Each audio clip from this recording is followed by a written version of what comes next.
네, 안녕하세요. 저는 뮤지컬 음악 감독 김길려라고 합니다. 반갑습니다. 네. 저희 오늘 강연에 앞서서 저희가 30분 정도 연주를 들려드릴 예정입니다. 오늘 지금 아마 곡목이 나갔을 거예요. 그래서 저희 오늘의 테마로 저희가 잡은 게 추억의 이제 영화 음악들, OST들 몇 곡들 들려드릴 거예요. 엮어서 연주를 이어드리겠습니다.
남극에서 지구를 생각하다라는 내용으로 우리가 이야기를 함께 할 텐데요. 사실 제목만으로도 호기심을 자극하기에 충분합니다. 누구나 한 번쯤 미지의 세계를 뭔가 꿈꿔보잖아요. 그렇지만 극지 하면은 뭐 남극, 북극, 뭐 펭귄, 북극곰 요 정도밖에 사실 잘 모르겠어요. 빙하. 네, 맞습니다. 여전히 우리에게 미지 영역으로 남아있고 사실 그것은 또 우리가 가본 적이 없기 때문이기도 하죠. 그죠? 오늘 이 자리에서 저희는 전 세계 모든 지구 과학자들의 수건인 지구운동과 진화사의 비밀, 그리고 이 비밀을 풀어줄 열쇠를 품고 있는 남극 해자에 관한 이야기를 조금 통해서 우리가 살고 있는 이 경이로운 지구에 관한 이야기를 나눠볼까 합니다. 우리 삶의 터전으로서의 지구를 이해할 필요가 사실 있습니다. 네, 이게 아주 먼 이야기 같지만 늘 말하지만 이상기후 좀 느끼시죠? 네, 뭐 저보다 좀 더 사신 선배님들이 계신데 예전에 없었던 어떤 그런 긴 장마가 계속된다거나 뭐 해수면 얘기 나오고 있고요. 또 그것 때문에 화재 발생이 빈번하고 꺼지지 않는 불이 세계 곳곳에서 화재가 계속되는 연일 계속되는 그런 일들도 생기고 그렇죠. 좀처럼 찾아보기 어렵던 그런 패턴의 날씨 변화 같은 것들, 그런 것들 실질적입니다. 이러한 기후를 결정짓는 여러 요소 중에 과학자들이 가장 먼저 꼽는 것이 항상 해수의 순환입니다. 결국 인류와 유기적으로 연결된 어떤 지구를 들여다보지 않을 수 없겠다는 결론이 다시 귀결이 되는 거죠. 네, 그래서 사실은 오늘 이 자리를 마련한 계기이기도 합니다. 기후 위기 또 뭐 지구 그 사이의 연결점이 궁금한 분들에게는 더욱 유익한 시간이 되실 거고요. 아까 나눠드렸던 것처럼 질문지 있으니까 강의를 들으시면서 궁금한 거 있으시면 질문을 남겨주세요. 그러면 강의 말미에 저희가 이렇게 저희 스태프들이 가지고 가서 직접 박사님께 질문 드리고 답변을 좀 받아보는 그런 시간을 또 가져볼까 합니다. 대부분 경험하기 어려운 특별하고 흥미진진한 극지 탐사에 대한 이야기가 펼쳐질 건데 더 뜸들이지 않겠습니다. 네, 좋습니다. 오늘 함께 하실 저자 소개해 올리도록 하겠습니다. 박승현 극지연구소 책임연구원이십니다. 연세대학교 지질학과를 거쳐서 서울대학교 지구환경과학부에서 박사 학위를 받았습니다. 한국의 온누리호와 아라온호를 비롯해 세계 각국의 다양한 연구선을 타고 태평양, 대서양, 남극해에서 연구를 수행했습니다. 상상으로도 그려지지 않기는 해요. 그렇죠? 이게 과연 무슨 일을 하셨던 걸까?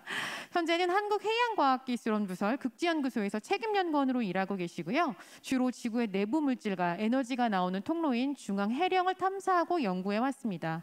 2019년에 질란디아 남극 멘틀로 명명된 새로운 유형의 멘틀을 세계 최초로 발견하셨다고 합니다. 이로써 기존 30년 동안에 고착되어 온 이 연구가 다 뒤집혔다는 거죠. 네. 2022년 4월에는 한국 유일의 쇠빙 연구선 아라오노 탐사팀을 이끌고 20세기 이후 가장 강력한 폭발을 일으킨 퉁가 화산 폭발 현장을 세계 최초로 탐사했습니다.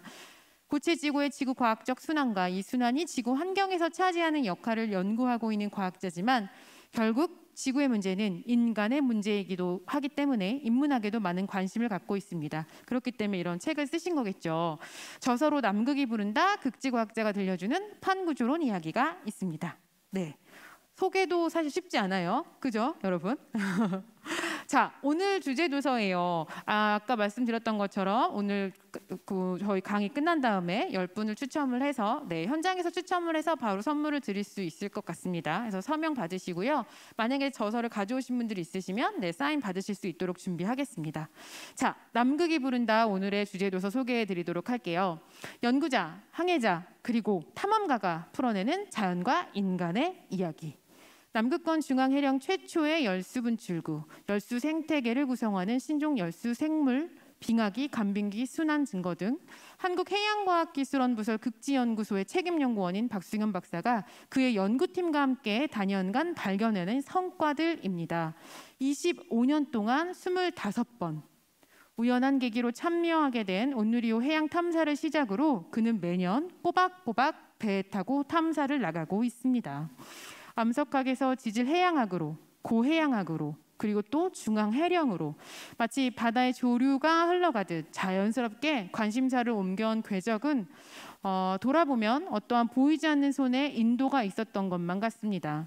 첫 탐사의 회상에서부터 바다와 지구에 얽힌 풍부하고 재미있는 이야기까지 그가 반평생의 탐사와 연구를 돌아보며 펴낸 첫 책 남극이 부른다에는 이 모든 것이 고스란히 담겨 있습니다. 저자가 책에서 풀어내는 이야기는 그 자체로 한 폭의 대양과 같습니다. 때로는 고요하고 평화로운 태평양처럼, 때로는 사납게 넘실거리는 북극해처럼 읽는 이의 마음을 쥐락펴락합니다. 네, 오늘의 강연자를 모시도록 하겠습니다. 박승현 박사님이십니다. 여러분 큰 박수 부탁드립니다. 네, 안녕하세요. 방금 소개받은 극지연구소 박승현입니다. 네, 반갑습니다. 너무 길게 소개를 잘 해주셔가지고 제가 더 할 말이 있을까 싶을 정도로 깜짝 놀라서 그냥 간단하게 소개하고 나와서 제 이야기는 제가 하려고 했는데 막 이야기 다 해주셔가지고 무슨 말 해야 돼 갑자기 당황스러웠습니다. 그 주제는 일단은 극지에서 지구를 생각하다 이제 이런 주제로 이제 잡았고요. 저는 소개해 주셨듯이 이제 극지연구소 일을 하고 있는데 제가 극지연구소 일한다고 하면 사실 좀 제가 재밌는 경험을 많이 하는 게 다들 이제 여기 계신 분들은 극지에 관심이 많고 남극에 관심이 많은 분들이 있으리라고 생각하지만 가끔 이렇게 일상적으로 뭐 다른 일을 하다가 뭐 이제 개인적인 업무를 볼 때 직장이 어디냐 물어보면 전화 통화에 꼭 이런 일을 하는데 직장이 어디서 극지연구소입니다 그러면 예 국제연구소요 물어보더라고요. 아니 국제연구소가 극지연구소요 그랬더니 아 극기연구소요 그러더라고요.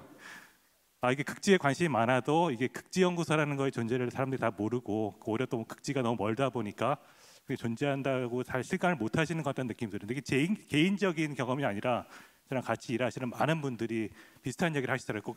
극지는 3순위다. 국제, 극기, 극지. 그래서 야, 근데 극지에 대해서 좀 더 많이 알려야 되겠다는 이야기들을 많이 하시고들 합니다. 근데 극지연구소가 어떤 일을 한다고 생각하세요? 극지연구소에서? 뭐 당연히 북극을 연구를 하겠죠. 이제 남북극이 굉장히 그 넓은 지역이고 뭐 바다도 있고 땅도 있고 굉장히 복잡한 지역이니까 온갖 연구를 다 합니다. 뭐 기상도 연구하고 지질도 연구하고 해양도 연구하고 생물도 연구하고 어떻게 보면은 그 모든 그러니까 여러 개 연구소로 나눠져 있어서 이제 하는 일들을 극지연구소 하나의 그 기관에서 하는 경우가 많이 있거든요. 그래서 굉장히 종합적인 연구소이기도 하고요. 꼭 남북극만 하는 건 아니고 그 제목에서 봐서 아실 수 있듯이 그러니까 극지를 연구하는 이유 자체는 극지만을 이해하기 위해서가 아니라 지구를 이해를 하기 위한 것이기 때문에 이제 극지를 통해서 하는 거기 때문에 지구 전체를 이해하는 게 가장 큰 목적이고요. 그러니까 지구의 일을 통해 가지고 우리 존재를 더 잘 이해를 하고 또 우리 적어도 이제 우리 환경을 잘 이해해 가지고 삶을 어떻게 보면 더 윤택하게 만들 수 있을 것인가 이런 것도 연구한다고 보시면 될 것 같고 그런 차원에서 이제 이거 이 다큐멘터리를 보실지 모르겠는데 그러니까 소개를 해주시더라고요. 제가 그 말씀 안 하실 줄 알았는데 이번 4월달에 그 통가 이제 금년 1월 15일 날 굉장히 큰 폭발이 있었죠. 큰 그 해일이 일어나가지고 일본에도 타격을 주고 통가도 뭐 굉장히 큰 피해를 입고 이게 화산이 할 수 있는 가장 강력한 폭발이라는데 이 지역을 이제 그 극지연구소가 이제 그 아라오노를 제가 이제 탐사 대장으로 가서 세계 최초로 탐사를 해서 이제 곧 연구경과를 이렇게 연구를 하고 있고 그 내용이 이제 다큐멘터리로 이제 5월 26일 날 방영된 바가 있습니다. 이와 같이 이제 꼭 극지뿐이 아니라 극지를 통해 지구를 연구를 하고 꼭 극지가 아니더라도 중요한 이슈들은 이제 찾아서 연구하는 연구소라고 보시면 될 것 같습니다. 저는 그 중에서 아주 작은 역할을 담당하고 있고요. 주로 제가 생각하는 것 중심으로 오늘 이제 그 발표를 강연을 하도록 하겠습니다. 일단은 처음에 이제 극이란 무엇인가부터 시작해서 이제 우리 이제 남극을 이제 우리 어느 정도 알고 있지만 그 남극을 인식한 지 길지 않거든요. 그 역사적인 거하고 그리고 그 어떻게 전천하는지 그리고 한국에서 이제 극지 연구를 어떻게 하게 됐는지 역사하고 그리고 이제 그 주제로 해서 이제 극지한 모든 그 기후나 이런 거 생각을 하니까 이제 그런 것들을 중심으로 해서 이제 제가 했던 이제 남극 해령 탐사 내용을 간단하게 말씀드리고 남극이 환경이 어떻게 이런 환경이 됐는가 한 내용과 그리고 그 현재 기후 위기라고 이야기를 하잖아요. 이 현재 상황 속에서 이제 인간과 지구를 생각하는 뭐 제 개인적인 생각이라든지 이런 것들 간단히 말씀드리는 순서로 진행하도록 하겠습니다. 일단 극이란 무엇인가 일단 너무 당연한 질문이죠. 극지인데 이제 극이라는 게 정의가 돼야지 극지를 정의를 할 수 있는데 지구는 뭐 알다시피 둥그렇잖아요. 이게 아폴로 17호가 1972년에 탐사한 건데 뭐 직림의 육면체라면 이런 것들인데 극을 정의할 수가 있잖아요. 뾰족한데 모서리를 정의하면 되는데 이런 그 둥그런데 그걸 어떻게 정의를 해야 될까요? 극이라는 게 어딜까요? 둥근 지구에서. 근데 사실 이거는 지구가 자전을 하기 때문에 나타나는 현상이거든요. 그러니까 그거는 이제 다른 문제. 근데 그거는 자극 그러니까 그 극이라는 게 두 가지 종류가 있거든요. 근데 보통 우리가 극이라고 말할 때는 지구가 자전을 하는데 지구가 그 딱 곳곳에 90도로 태양을 상대로 90도로 그 자전을 하는 게 아니고 23.5도 기울어져 있거든요. 그 자전축의 양쪽 끝을 극이라고 합니다. 이제 정의하기로는 또 옛날부터 그렇게 생각을 해왔어요. 말씀드린 그 N극, S극 이거 같은 경우는 자성이 이것도 하나의 자석인데 그 약간 달라요. 위치가 다르고 계속 그 남북극이 변하기도 하고 이제 좀 복잡한 영향을 하긴 하는데 근데 그것도 극이긴 하지만 그건 그 자남극, 자북극 이야기를 하지만 보통 극이라고 할 때는 지구 자전축이 그 이 구에서 만나는 그 지점을 극이라고 합니다. 근데 이건 굉장히 기하학적인 표현이고요. 원래 극이라는 거는 이제 보통 북극은 보통 아크틱이라고 하거든요. 그 서양 유럽권이라고 해야 되겠죠. 우리는 이제 극이라는 말을 쓰긴 하는데 우리보다 훨씬 더 일찌감치. 우리는 이제 극에서 먼데 살았잖아요. 우리는 그 극을 경험할 수 없는 데 유럽 사람들은 극을 경험할 수 있었기 때문에 북극이 가깝죠. 아무래도 뭐 영국도 그렇고 뭐 그게 좀 그래도 그 굉장히 많은 좀 보다 친숙한 환경이 있거든요. 그 프랑켄슈타인에서 막 북극을 헤매는 이야기가 나오잖아요. 거기 보면은. 일찌감치 축소했기 때문에 친숙한 이름들이 있었습니다. 아크틱이라는 이름인데 아크틱이라는 말이 이제 현재 북극이라는 말을 쓰고 있는데 이 어원을 살펴보면은 이제 북극성이 이제 북극에 있다는 걸 다 알고 계시잖아요. 딱 그 북극 그 자전축인데 거기 딱 위치하고 있거든요. 근데 북극성이 그 작은 곰자리의 한 그 별이거든요. 근데 곰이라는 거에 이제 그리스어가 아키토스라는 게 있고 거기서 아크틱이라는 말이 나와가지고 어떤 뭔가 그 작은 곰자리 주변의 어떤 지역 뭐 그런 이름으로서 아크틱이라는 이름을 가졌다고 해요. 근데 북극은 이제 이와 같이 적어도 유럽 사람들은 좀 친숙한 환경이었는데 남극은 사실 친숙할 수가 없었죠. 남극이 어떻게 존재하는지도 몰랐었으니까. 그러니까 보통 남극이 나중에 그 연구를 하게 그 사람들이 접하게 됐을 때 북극이 많이 모델이 됐거든요.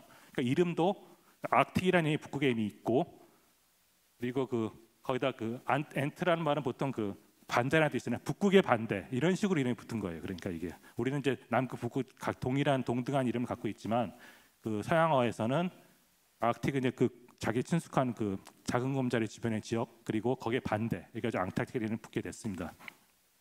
그러니까 이와 같이 이제 그 남극, 북극이 이제 이런 이름을 갖게 됐는데 그 보통 이제 남북, 북극의 차이가 뭐냐 그러면 많은 분들이 그걸 잘 헷갈려 하시더라고요.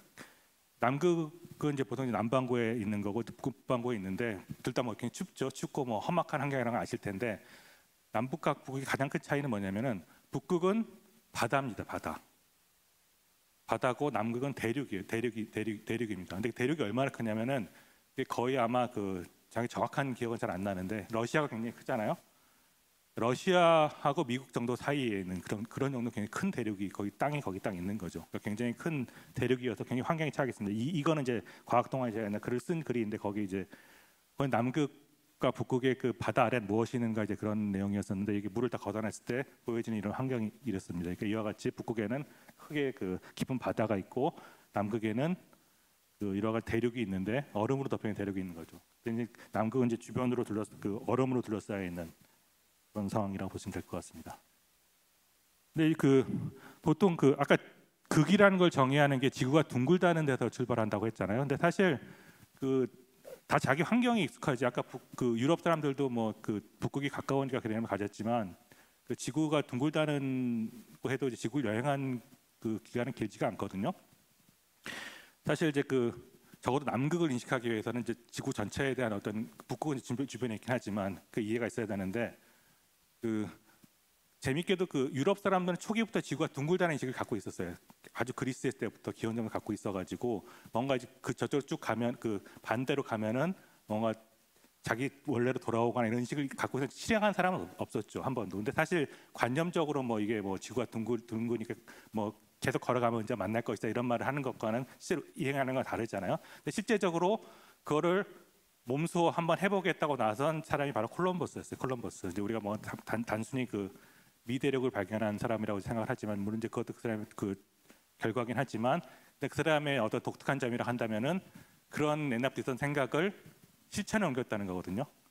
진짜 나는 거꾸로 가보겠다. 거꾸로 하면 분명히 이 사람들이 원래 중국이나 인도에 가려고 했었는데 그쪽 땅을 통해서 그 가는 것보다 더 빠르게 더 안전하게 갈 수 있을 것이라는 생각으로 지금 생각 많이 미친 짓을 한 거죠. 거꾸로 이제 원래 절로 가면 그러니까 우리 집 가려면 절로 가는 게 일반적인 상식이 거꾸로 우리 집이 나온다 이런 식으로 인식을 한 거니까요. 근데 이 사람이 처음으로 그 그 지구가 둥글다는 이제 전제하에서 탐험을 해서 가다 보니까 그 사람이 미대륙을 발견하게 된 거죠. 근데 그렇지만 이 사람은 그 이제 그 자기가 그 새로운 대륙을 발견했다는 인식도 없었고 이제 이런 하나의 실천이라는 이제 하나의 큰 게 있었지만 진짜로 그 지구가 둥글다는 걸 몸소 증명한 사람은 이제 그 마젤란이라는 사람이었거든요. 바로 그 이후로 이제 이 사람은 1519년 그 콜럼버스는 1492년이니까 30년 후에 이제 콜럼버스가 이제 거기 간 다음에 미대륙은 발견했지만 그 사람이 실제적인 미션을 완수를 못한 거잖아요. 그 사람 원래 거꾸로 인도로 가야 되는데 못 갔고 거기 멈췄으니까 진짜 가보겠다는 사람이 이제 마젤란이었거든요. 가가지고 아마 남극 미대륙 사이에 어떤 운하가 있어가지고 그걸 뚫고 가면은 갈 수 있을 거예요. 이제 몸소 실천을 해서 간 건데, 근데 이게 재밌는 게 콜럼버스가 이제 그 사람은 새로운 실천을 했다고 하지만 그 사람이 그런 무모한 생각을 그걸 실천에 옮기게 됐던 건 지구가 작다고 생각했기 때문이요. 지구가 굉장히 멀고 그럼 너무 멀면 이제 시도를 못하는데 이 사람은 작다고 생각하고 있었어요. 작다고 생각해서 충분히 가능성했었는데 실제로 지구는 콜럼버스보다 훨씬 더 컸습니다. 커가지고 어떻게 되게 운이 좋았죠. 남극 그 미대륙을 만났기 때문에 그 사람이 바다에서 죽지 않은 거지. 그게 없었다면 아마 망망대해 죽었을 거예요 아마. 그런데 거기다 멈춘 다음에 이제 마젤란이 다음에 나선 거죠. 내가 한번 가가지고 가보겠다고 나서가지고 이 사람이 결국은 이제 계속 미대륙을 통과하는 점을 찾으려 못 찾고 계속 밑으로 내려갔어요. 그 중간에 운하가 지금 파나마나 뚫려 지금 남미와 북미가 완전히 연결돼 있거든요. 남쪽으로 내려가서 거의 끝을 통해 가지고 저 밑에 있는 그 사우스 아메리카라고 써 있는 데 있죠. 거기를 거의 내려가서 어마어마한 여행을 한 거죠. 이 사람이 해가지고 태평양을 처음으로 유럽 사람으로서는 처음으로 가서 태평양을 통과해 가지고 필리핀까지 가다 거기 도와주면서 죽었는데 이 사람이 또 몸소 증명한 게 포르투갈은 거꾸로 가도 뭐가 있다는 걸 했지만 이 사람은 지구가 정말 크구나 이런 걸 처음으로 느꼈던 사람인데 가도 끝이 없는 바다가 있으니까. 처음에 이제 그 지구의 크기에 대한 여러 가지 생각이 있었지만 마젤란이 한번 가가지고 어마어마한 고생을 해가지고 이제 한번 돌물어서 지구가 전혀 크다는 그런 인식을 갖게 됐습니다. 그리고 이제 마젤란은 이제 첫 번째로 이제 지구를 돈 사람이고 두 번째로 돈 사람이 이제 여기는 드레이크라는 사람인데 이 사람은 그거 거의 한 60년 이후에 한번 돌았죠. 이 사람은 해적이었어요. 마젤란 같은 경우는 뭐 여러 가지 그 당시 탐험이 많이 있었던 탐험 가고 뭐 그런 정부에서 일하는 사람이었죠. 이 사람은 드레이크라는 해적이었는데 이게 지구를 돈다는 게 뭐 단순히 뭐 한번 여행을 한다 이런 게 아니라 어떤 역사적인 사건이었거든요. 콜럼버스가 미대륙을 발견한 얼마나 큰 사건인지는 아실 거예요. 아시고 그것 때문에 뭐 스페인이라든지 이런 데가 이제 부흥을 하게 되고 무역이 새로 일어나게 이렇게 된 거고 마젤란이 한번 돔으로써 다시 그 패권이 포르투갈로 가게 되고 뭐 이런 식의 이제 역사를 갖게 됐는데 드레이크는 영국 사람이었는데 해적이었는데 이 사람이 두 번째 돌아가지고 돈 이후에 다시 영국으로 패권이 넘어가거든요. 지구 한번 돌 때마다 세계사의 패권이 바뀌는 이제 그런 흥미로운 현상도 이제 있습니다. 이 그림 혹시 보신 적 있으세요? 이게 굉장히 유명한 그림인데 이게 1533년 아까 마젤란이 돌았던 게 1522년이었잖아요. 그러니까 그 정도인데 불과 10여 년 이후에 이제 그럼 이 시대가 어떤 시대냐면 1933년이면 이제 우리나라 중종 시대.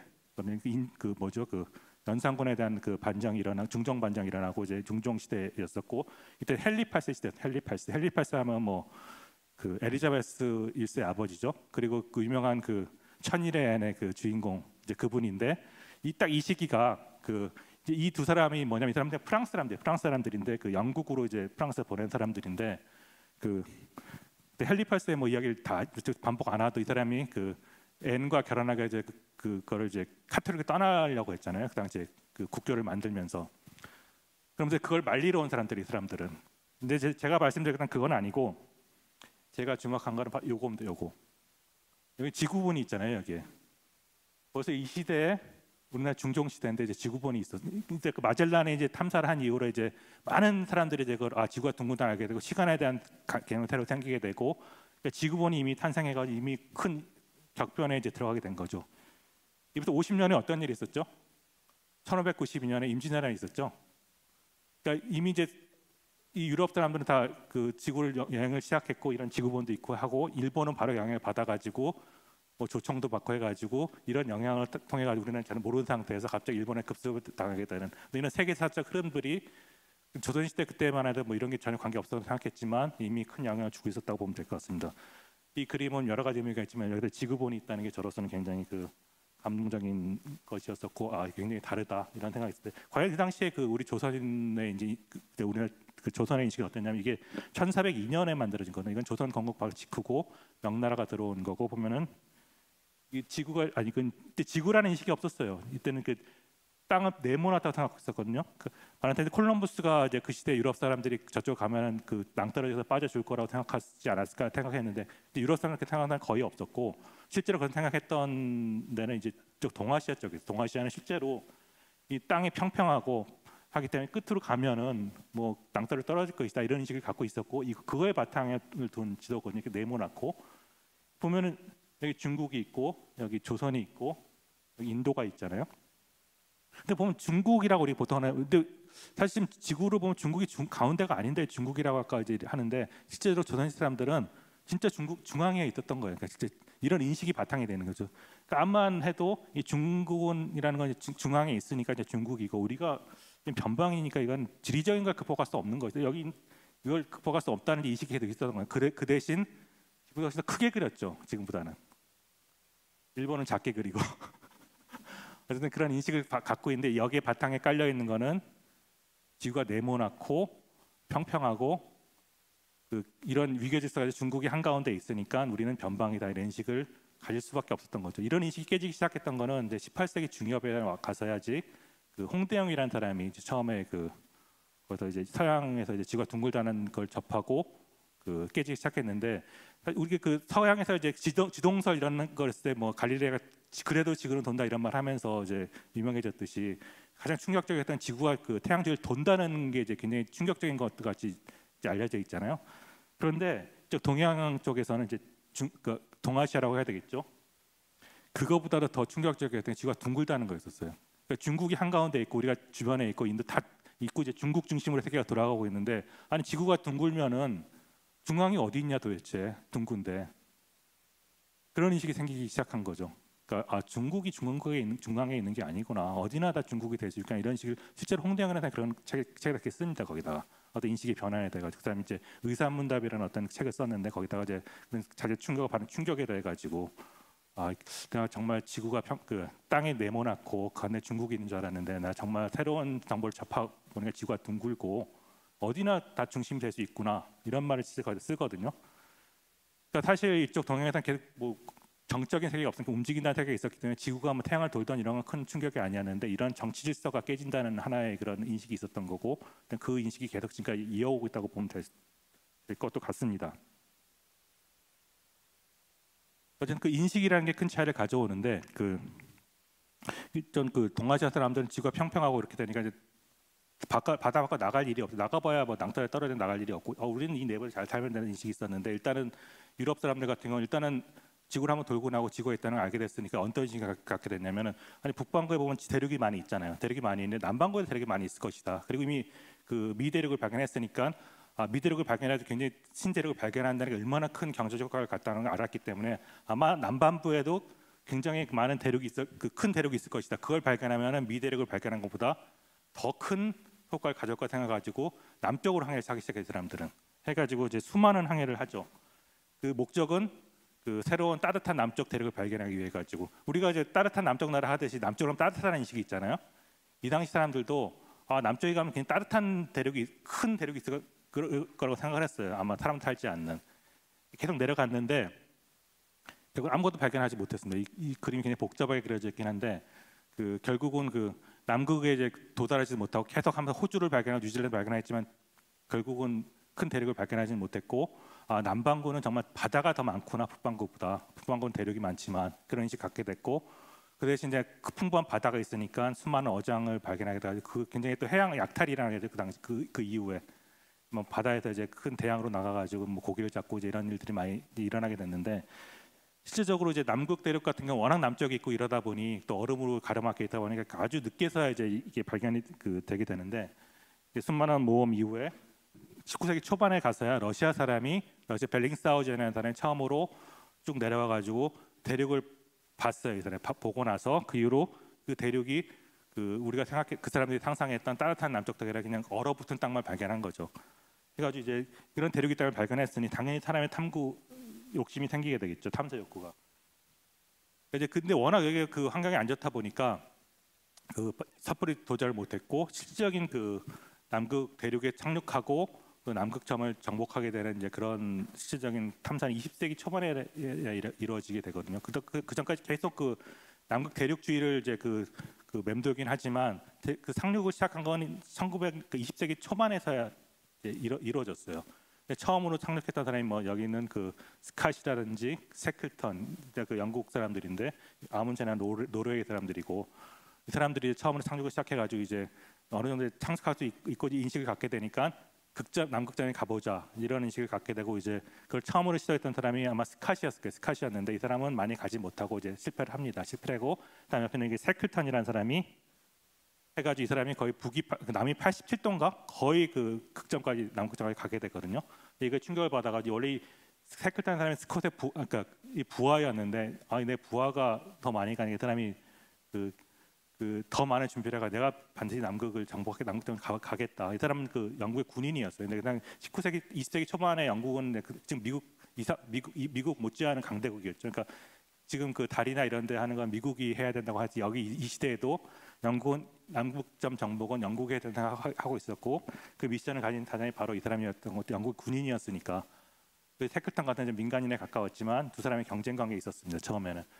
이제 서로 주고받고 하다가 이제 스캇이 정말 철저하게 준비를 해가지고 남극점을 정복하겠다 이제 세계적으로 다 공포를 하고 이제 나섰는데 거기 도전자가 바로 이 아문젠이라는 사람이었습니다. 아문젠이라는 사람 노르웨이 사람인데 이 사람은 천성적인 탐험가였던 것 같아요. 북극 탐험을 완전 많이 하고 이 사람이 북극도 이제 자기가 북극점 처음으로 이제 그 북극해를 건너가지고 거꾸로 갔다 오고 이제 자기가 주장하기도 하고 근데 이 사람이 그 신생국 노르웨이 사람이다 보니까 인정을 못 받았는데 이 사람이 스캇이라는 사람은 원래 그 당시 유명한 그 영국이 대영 제국이었으니까 이 남극에 간다는 알고 있었는데 이 사람이 내가 이 스캇보다 먼저 그 남극점에 가가지고 그 대영 제국에 이걸 한번 허물어뜨리겠다. 거의 그렇게 해가지고 스캇이 막 준비를 하고 있는데 아문젠이라는 사람도 그 자기는 북극 탐사랑 같이 해가지고 작은 배를 가져와가지고 이쪽에다 이제 그 베이스를 만들어가지고 도전하게 됐어요. 이제 스캇은 저는 이제 계속 여기서부터 시작해가지고 이게 가는 길을 하고 있었거든요.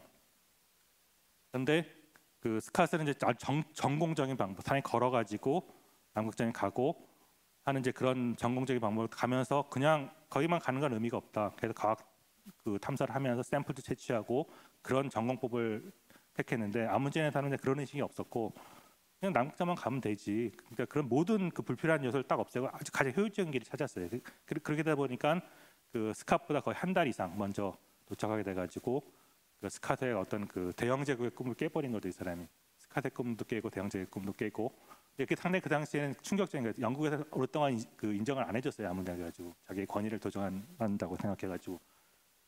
이 두 사람 같은 경우는 이제 근데 스캇 같은 경우는 비극적으로 이제 그 돌아오는 길에 그 결국 돌아오지 못해 죽게 되거든요. 그다음에 이제 자기가 남극점을 처음에 발견되지 못한 실망감도 있었고 여러 가지 뭐 상황이 안 좋았기 때문에 굉장히 뭐 비극적인 스토리인데 이제 하게 돼가 이제 그 아문젠이 처음은 남극점 도달한 사람이고 스캇이 두 번째로 도달한 사람인데 요즘은 그 사람을 다 인정을 해줍니다. 두 사람 다 인정해주고 그 목적이 달랐고 도전하는 자체가 의미가 있기 때문에 뭐 누가 1등이 이유는 관계없이 그래서 그걸 이제 그 뜻하는 게 뭐냐면 그 남극점에 가보면은 그 미국이 그 건설한 기지가 하나 있거든요. 남극점 기지가 하나 딱 있어요. 거기 있는데 그 기지 이름이 아문젠 스캇 기지로 붙어 있습니다.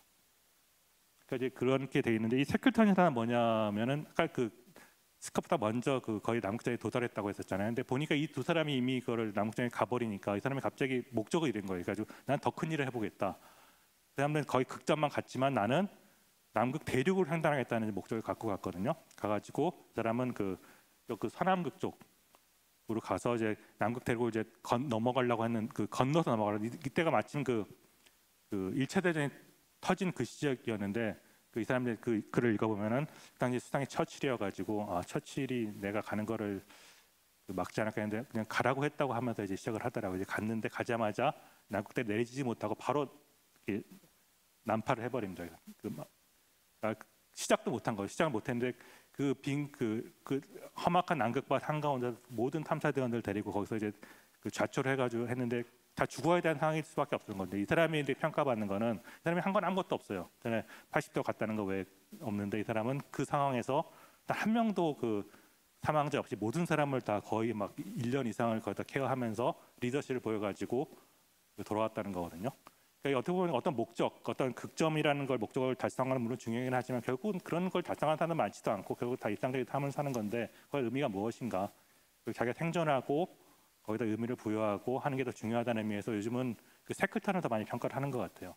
그러니까 이게 계속 그 재미있게 이 세 사람의 평가가 계속 바뀌거든요. 처음에 이제 아문센이 이제 정복을 했으니까 아문센이 정말 그 효율적인 사원가고 훌륭한 사람을 평가를 했다가 이 스캇은 바보같이 정권법을 따지고 하다가 죽었다 이렇게 하다가 다시 스캇의 어떤 과학 정신을 또 평가하기도 하고 뭐 이런 식으로 변화했는데 요즘 같은 경우는 뭐 이 두 사람들이 있는 거고 이 세클턴이라는 사람이 결국 뭐 해낸 건 없긴 하지만 어떤 어려운 상황에서 위기 극복하는 게 더 중요하지 않냐. 사람이 꼭 자기 목적한 걸 달성한 건 아니니까 결국은 어떤 상황에서 생존하는 게 더 중요하다.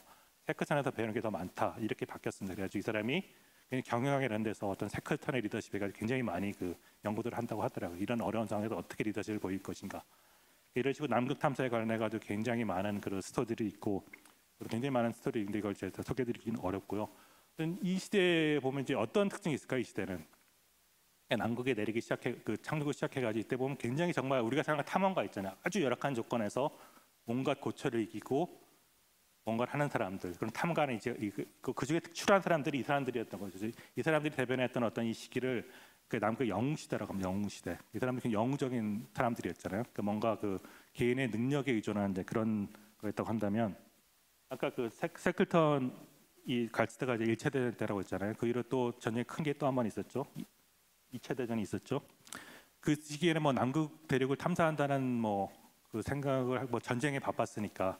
근데 재밌게 제가 남극에 처음 갔을 때 했던 건 남극에서도 전쟁을 했더라고요. 보니까 남극에서도 전쟁을 해가지고 거기 가가지고 뭐 거기 잔해물들이 있어요. 그 전쟁 잔해물 여기 그 독일군의 그 잠수함이 지나가는데 거기 그 뭔가 뭐 그 스페인 군대가 아니까 스페인 군대 그 뭐지 그 영국 군대가 이거를 격침한다라고 하면서 그런 식의 그 그때 전쟁을 하고 있었고 근데 그 당시 이제 2차 대전이 끝난 다음에 이제 막 여러 가지 수많은 이제 질서들이 재편이 됐잖아요. 이제 남극은 이제 남아 있었던 거 그때까지. 근데 남극을 어떻게 가시는 거냐 문제는 계속 돼 있었는데 근데 그 처음에 이제 그 주인 없는 땅이다 보니까 뭐 지금 뭐 땅 한 평도 주인 없는 땅이 없잖아요. 근데 남극은 저렇게 큰 아까 뭐 러시아보다 좀 작고 미국보다 좀 더 큰 뭐 이런 굉장히 넓은 땅인데 당연히 소유권을 주장하는 사람들이 있겠죠. 그럼 도대체 그 근거를 뭐로 할 거냐? 이게 문제가 될 수가 있겠죠. 근데 딱 2차 대전이 끝난 다음에 많은 나라에 이제 새로운 땅이 있으니까 우리 땅이라고 주장하기 시작했어요. 그럼 그 근거가 뭐냐 그러면 우리가 제일 먼저 거기 상륙을 했다. 우리가 먼저 거기서 깃발 꽂았다. 이런 주장들을 하기 시작했는데 여기도 또 전쟁이나 이렇게 되면 서로 간에 자기 거라 하면서 그래서 2차 대전에 가장 세진 나라가 어디죠? 미국이잖아요. 미국. 그러니까 미국에서 너네 가만히 있어. 이거는 남극은 우리가 컨트롤한다. 이렇게 하면서 이제 이제 이런 무질서 상태에서 이제 정리를 한 게 미국입니다. 미국이고, 근데 그 1945년에 전쟁이 크게 끝났으니까 그 당시까지 뭐 계속 뭐 이런 혼란 상태가 있다가 1900 그렇게 논의는 있었죠. 그럼 남극을 어떻게 할 것이냐?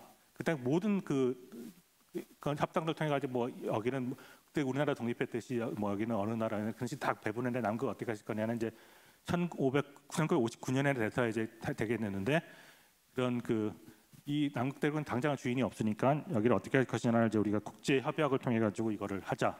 이제 미국이 지도를 해가지고 그때 지구가 관측을 맞아가지고 이제 그 남극에서 이제 12개국 정도가 여기가 내 땅을 만들게 활동하고 있었는데 미국에서 다 모여봐 이렇게 해가지고 소련이 때 또 경쟁이 소련한테 이야기해가지고 우리가 이제 양대 강국이니까 우리가 정리를 하자 해가지고 남극 조약이라는 걸 맺습니다. 이 남극이라는 곳이 이건 유일하게 사람이 살지 않는 대륙이고 환경이 보존되는 것이니까 여기를 어느 나라 영향권을 인정하지 말고 여기를 이제 국제적 관리를 하자. 여기서는 어떤 경제 활동도 허용하지 말고 여기 우리 남극대를 더 모르니까 거기를 철저하게 이해할 수 있을 때까지 과학적인 연구만 하자 이런 조약을 맺습니다. 이게 바로 남극 조약이거든요. 이게 1959년에 12월에 맺어져서 61년에 발효가 되게 됩니다. 여기 정리돼 있듯이 남극에도 아까 중에 많은 다양한 연구도 인정하지 않고 혹시 자원이 있더라도 연구용으로 활용을 하고 핵실험을 금지하고 실제로 이 조약 전에는 미국에서 원조를 가져놨다고 해요.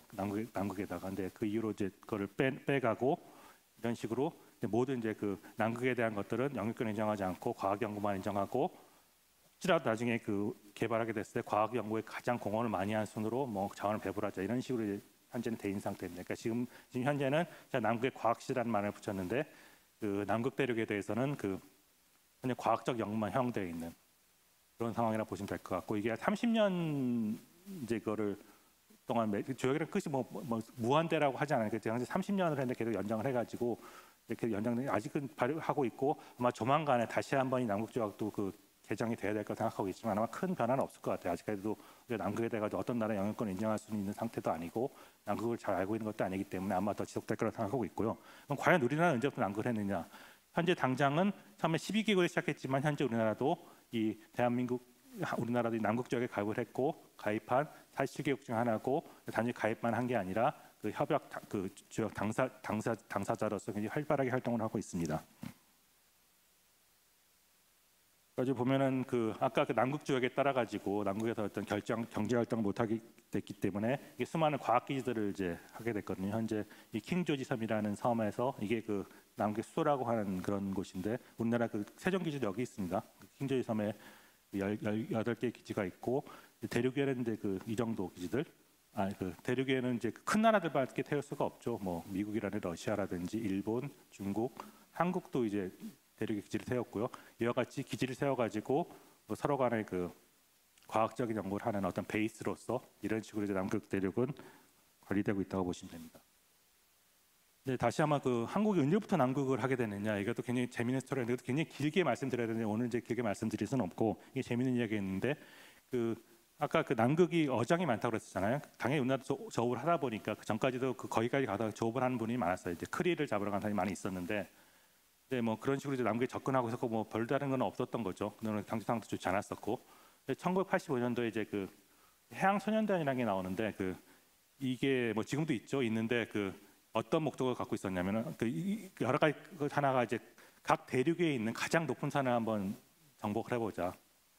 아시아에서 히말라야 산이 있고 뭐 그 저쪽 뭐 그 뭐야 그 미대륙에서는 뭐 그 아프리카 뭐 이런 식 그 대륙에 대해서 하나를 다 정복해야 되는데 거기는 다 갈 수가 있는데 가장 어려운 데가 남극이잖아요. 남극에도 빈슨 메시프라는 큰 산이 있는데 거기를 가보려고 이제 사람들이 이제 남극대로도 해야지 이게 다 완성된다고 해야지 해양선단 입구를 하려고 하는데 이 사람이 가보니까 이제 그 당시에 윤석순이라는 이제 전직 국회의원이었었고 이분이 아마 그 굉장히 그 당시에 그 좀 정권하고도 가깝고 이런 분이었었는데 좀 그 나는 힘이 있는 분이었어요. 국회의원도 하시고 이제 이런 분이었었는데 이제 이런 분이 딱 가서 보니까 우리가 빈슨 메시를 가게 돼 외국 사람들 물어보니까 거기 그 남극 가려면 남극 조약에 가입해야 되고 그래야지 도움도 받고 이런다. 한국 뭐 당신 남극 조약 뭐 이런 거 알아? 이렇게 물어보니까 몰랐던 거 이렇게 알아보니까 우리는 남극 조약을 가입해야 되는구나 이런 거 알게 됐고. 근데 이 남극 조약 그 가입하기 전에도 전에 이미 그 남극 조약 우리도 하겠다는 조건으로 도움을 받아가 빈슨 메시를 갔다 왔습니다. 갔다 왔고.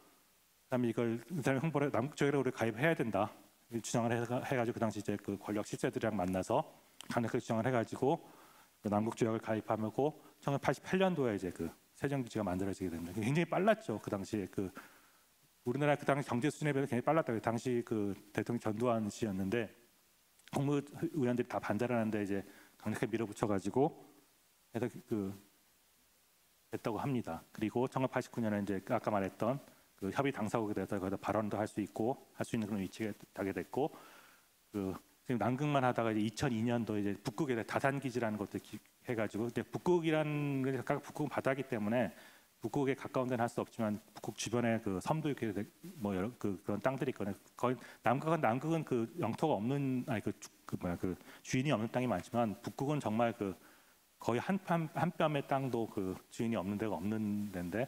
남극 그 북극권에 속하는 스발바드라는 섬에다가 한 호텔의 절반을 빌려서 이 다단기를 함으로써 이제 북극에서 기지를 만들게 됐고요. 2003 극지연구소 이제 제가 다니고 있는 극지연구소 2003년도에 만들었습니다. 이 극지연구소라고 돼 있는데 아까 한국해양과학기술원 부서 극지연구소라고 돼 있는데 그 원래 이제 그 1988 이 시기에 이미 하면서 이제 이게 재미있는 스토리가 있는데 이 남극을 하기로 하면서 각 그 정부에서 각 출연 기관들의 그 정부 연구 기관들에게다 우리가 남극을 하려고 하는데 거기를 그 연구할 그 연구자를 모집한다고 했는데 다들 우리가 그때 무슨 남극이냐 80년대 중반인데 다 했는데 그때 해양연구원에서만 답을 했다고 하더라고. 우리가 한번 가보겠다. 그래서 그러면 뭐 해양연구원에도 한번 해보자. 해양연구소였죠 그 당시는. 해가지고 그래서 해양연구소라 이제 그 당시에 그 남극 센터라는 제가 정확한 이름은 그 하나의 부서로서 그 남극 연구원 하는 부서가 생겼어요. 생겨가지고 하면서 계속 연구를 하다 보니 계속 부서가 커지게 돼가지고 2003년도가 되면은 그 해양연구소의 한 부서였던 그 기관이 극지연구소에서 완전히 독립한 건 아니고 하나의 부서의 기관으로서 이제 소라는 이름을 갖게 돼서 그 연구가 활발하게 됐고요. 그리고 가장 또 결정적인 사건 중에 하나가 2009년도에 그 쇠빙양성 아라오노가 이제 나오게 됐죠. 그 다들 기억하시는 분이 있겠지만 이 당시 또 그 좀 슬픈 이야기가 있어. 세종기지에서 그 전재규 대원이 이제 거기서 그 동료 대원을 구하다가 사망한 사건이 있어가지고 그 당시 여러 국민들의 여론들이 이제 그 남극 연구를 힘들게 하는데 배 한 척 없이 한다는 게 말이 되냐 그런 국민적인 여론이 생겨서 그 쇠빙선 그 예산이 통과가 돼가지고 그 아라온이 나오게 됐습니다. 2009년도에. 그리고 2014년도에 아까 그 세종기지가 이제 그건 킹조 23이라고 그 좀 주변부에 건설이 됐는데 장보고 기지라는 거는 대륙 그에 딱 건설이 되는 두 번째 기지를 갖게 된 거죠. 현재 그 기지 대륙 그 남극의 기지를 2개 갖고 있는 나라는 몇 군데 없어요. 없습니다. 정말 우리가 아는 큰 나라들밖에 없어요. 미국이라든지 뭐 그 영국이라든지 프랑스라든지 뭐 러시아, 중국 이런 나라밖에 없는데 우리나라도 거기 이제 그 대에 들어가 있는 거죠. 그리고 또 굉장히 최근에 작년에 결정된 거는 이제 아라오노가 있는데 아라오노는 굉장히 바쁜 배거든요. 너무나 많은 일정이 확보하기 때문에 그 현재 남북 북극을 다 왔다 갔다 하고 있는데 아라오노는 부족하다 해가지고 그리고 북극이 앞으로도 굉장히 전략적으로 중요하고 한데 북극에 대한 연구도 해야 되니까 아라오는 남극 연구에 집중을 하고 그리고 북극 연구를 위해 가지고 새로운 쇠빙선을 만들자는 이제 그 예산이 통과돼서 작년에 이제 확정이 됐습니다. 그래가지고 한 4, 5년 후에는 이제 그 두 척의 쇠빙선이 이제 북극에는 그 새로 건설되게 될 쇠빙선이 그 일을 하게 될 테고 아라오는 계속 남극을 하고 남극하면서 계속 왔다 갔다 그 가는 경로에서 다양한 연구를 수행하는 이제 그런 식으로 이제 그 정리가 되고 있는 상황입니다.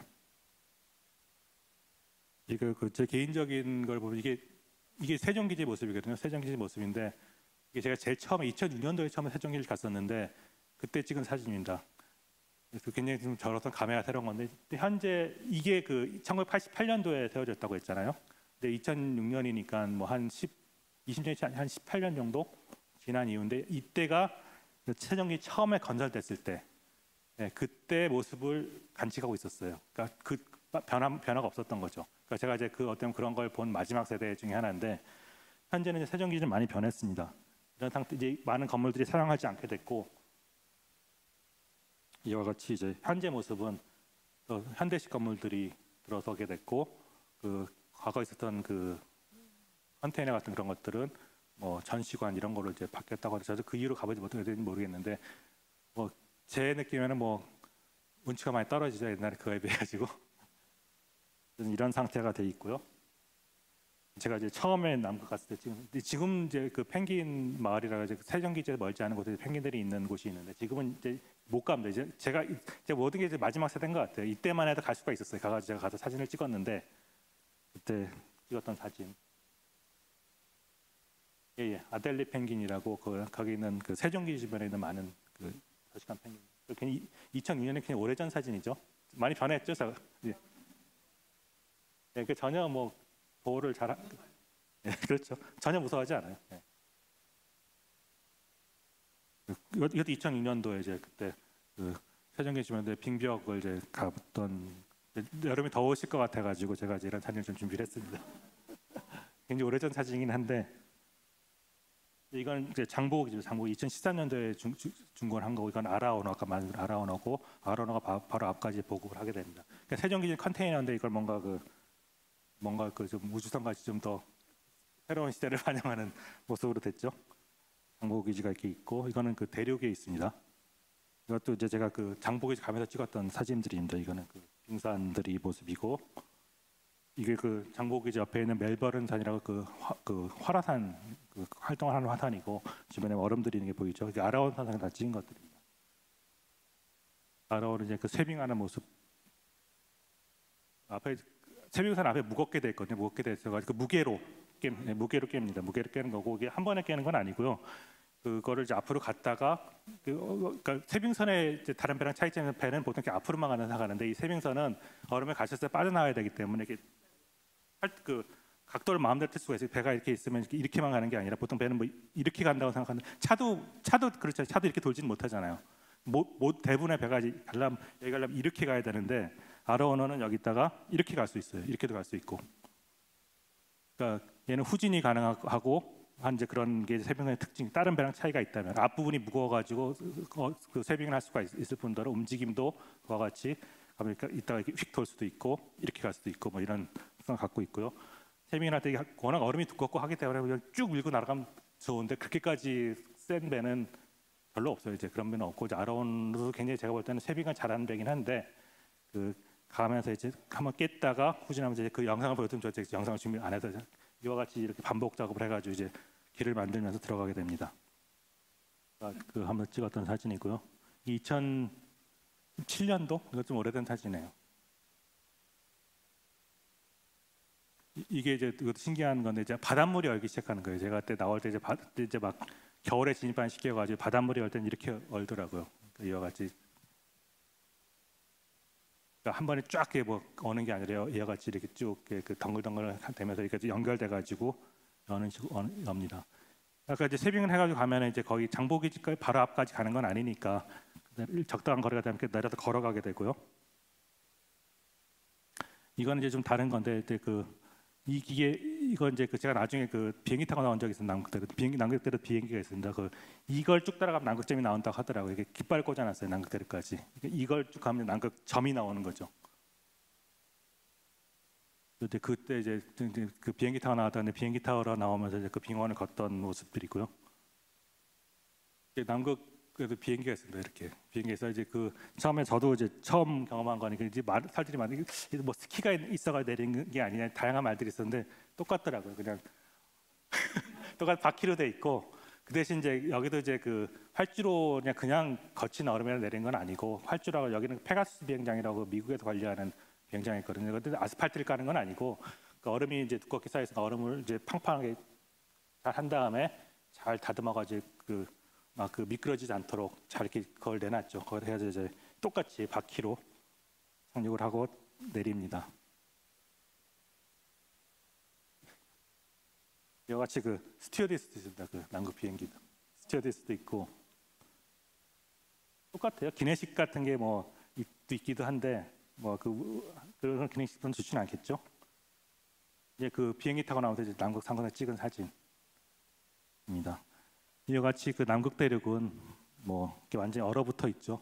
이 얼음의 두께가 평균 한 3,000m 정도 된다고요. 상상은 훨씬 두껍죠. 3kg의 얼음이 두께니까. 99%가 얼음을 덮여 있고 아주 작은 부분만 90% 넘을 거야 아마 노출되어 있는 거의 사람이 뭐 생물은 살 수 없는 그런 그러니까 어마어마하게 두꺼운 얼음이 쌓여 있는 곳입니다. 이와 같이 남극은 거의 얼음으로 덮여 있고 그냥 얼음덩어리죠. 얼음덩어리. 아주 적은 부분만 이런데 아주 작은 부분만 노출되어 있는 그런 곳이고 장보고 기지는 여기 있습니다. 장보고 기지는 여기, 해전 기지는 여기 있고요. 굉장히 거리가 굉장히 멀죠. 거의 뭐 지구를 한 반바퀴 돌아야 되는 거리에 있습니다. 남극은 왜 얼어붙어 있을까요? 그런데 그런 생각 해보신 적 있으세요? 남극이니까 당연하지 이런 거 말고, 예? 그래서 기온이 낮다는 것도 이렇게 뭐 그렇게 근데 왜 기온이 영하로 떨어지죠? 태양이 그래서 예, 뭐 그런 이유도 있겠죠. 있는데 근데 그거는 꼭 완벽한 정답 아니에요. 남극이 얼어붙게 된 거는 그 이유들도 분명히 있긴 하지만 굉장히 다양한 이유들이 있습니다. 꼭 그거 하나 때문만은 아니에요. 근데 가장 중요한 이유라고 한다면 뭐냐면은 단순히 그 조건만 가지고 일조량이나 이런 것만 가지고는 얼어붙을 수가 없는데 근데 가장 중요한 결정적인 요건이 뭐냐면은 남극이 이렇게 고립돼 있다는 거거든요. 보면 다 대륙 다 연결돼 있잖아요. 보면은 남북미 대륙 연결돼 있고 미대륙이 나중에 발견했다 하지만 알라스카 쪽으로 거의 연결돼 있잖아요. 사람이 건너갈 수 있는 거에서 뭐 유라시아에 연결돼 있고 한데 남극이 대륙이라 했는데 그 남극은 그 어마어마한 크기의 땅이 바다로만 둘러싸여 있어요. 바다로만. 그러니까 발견이 늦었겠죠. 근데 이게 결정적인 요건이 되는 그 이유가 뭐냐면은 결국은 지구의 어떤 기후를 결정하는 데서 가장 큰 역할을 하는 게 다양한 게 있지만 가장 구체적으로는 바다가 가장 큰 역할을 하거든요. 바다가 지구의 70%도 얻고 있고 우리가 보면 바다가 뭐 푸른 행상 지구가 푸른 행상이라는 결국은 바다의 색깔이죠. 그러니까 70%에 해당되는 바다가 흐르고 하면서 열을 공급을 해주고, 그러니까 태양에서 받은 것들을 하는 그런 것들이 구체적인 어떤 기후라든지 이런 결정을 해주게 되는데, 그러니까 같은 그 북극에 더 가까운 데여서 영국은 우리나라보다 덜 춥잖아요. 우리나라는 훨씬 더 남쪽인데도 춥고, 그러니까 바다의 조건이 다르기 때문에 그렇게 되는 거거든요. 그러니까 바다가 굉장히 중요한 역할을 하는데 여기서 바다가 큰 역할을 합니다. 남극도 이와 같이 이 바다 이 주변으로 큰 빠른 해류가 수환을 하고 있어요. 해류가 수환하고 있기 때문에 보면 그 적도 물은 따뜻하잖아요. 만약 적도에 있는 물이 따뜻한 물이 이렇게 내려올 수 있으면 남극은 얼지 않습니다. 남극은 얼지 않고 그 생명이 살 수 있는 조건이 될 수 있어요. 근데 얘가 빨리 수환하면서 마치 그 보온병이 하고 있는 것 같이 뜨거운 물들을 다 차단해 버리니까, 따뜻한 물을 차단해 버리니까 계속 이 아까 3,000m 두께라고 했잖아요. 그것이 뭐 거기는 뭐 물이 얼어붙은 게 아니고 사실 그 남극은 굉장히 건조한 사막에 해당되는 그런 데인데 오랫동안 이런 조건이 있다 보니까 눈이 내린 것들이 녹질 않아 가지고 그게 3,000m까지 쌓인 거죠. 예, 그러니까 눈이 쌓인 것들이에요. 거기는 남극은 저 조건들이. 그렇게 된 이유 자체가 그 적도에서 따뜻한 물들이 해류에 차단됐기 때문에 이렇게 되는 거고요. 그럼 계속 이랬을까요? 남극은? 지구 초기부터? 그렇죠. 근데 왜 그럴까요, 그거는? 계속 똑같은 이치에 있다면 그럴 텐데 지구가 뭔가 변화를 겪고 있는 거죠.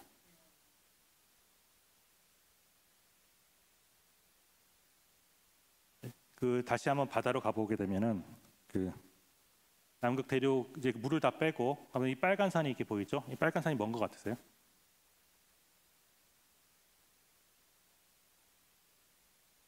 이 빨간 산이 화산이에요, 화산. 이 화산으로 둘러싸여 있어요, 화산으로. 이게 화산이라고 하면 이게 중앙해령, 아까 해령 제가 소개해 주셨는데 그 바다 아래 보면은 이와 같이 이렇게 이 남극 대륙이 이만하다고 했는데 이 남극 대륙이 이만하다고 말씀드렸는데 이게는 더 큰 어마어마한 규모인 거죠. 이 남극 대륙이 다 이렇게 화산으로 둘러싸여 있는, 굉장히 차가운 대륙인데 뜨거운 화산으로 둘러싸이는 이제 독특한 조건인데, 그럼 과연 이거의 기능이 뭔가? 이게 해령이라는 건 해령이라는 건데 이게 남극에서 바라봤을 때 이렇게 남극 대륙을 둘러싸이고 있고, 가보면 해령은 이렇게 분포를 하고 있습니다. 이와 같이 이게 다 해령들이거든요. 이걸 연결하면 남극 대륙 되겠죠. 마치 그 야구공 보면 실밥 아시죠? 그거 같이 전 지구를 이렇게 둘러싸여 있고 다 바다 해령이라는 말을 아실 수 있을지, 바다에는 산맥인데 그냥 우리 태백 산맥은 화산 활동이 없잖아요. 그런 모양만 무늬만 산이 그런 게 아니고 얘는 화산하는 활동이 있는 거고, 바다 밑에 어마어마한 화산이 있는 거예요. 바다는 위에 물밖에 생각 안 하시겠지만 물을 다 걷어내 보면은 어마어마한 화산이 있고 그 화산을 바로 해령이라고 합니다. 해령이라는 이게 무슨 역할을 하냐면은 어떤 우리 육지 땅 보면은 뭐가 생각나세요? 여기 뭐 가까운 관악산 같은 거, 관악산 보면 그 하얀 화강 같은 거 떠오르시죠? 대부분 다 그걸로 돼 있어요. 그 화강입니다. 화강석이라고 하는 것들. 네.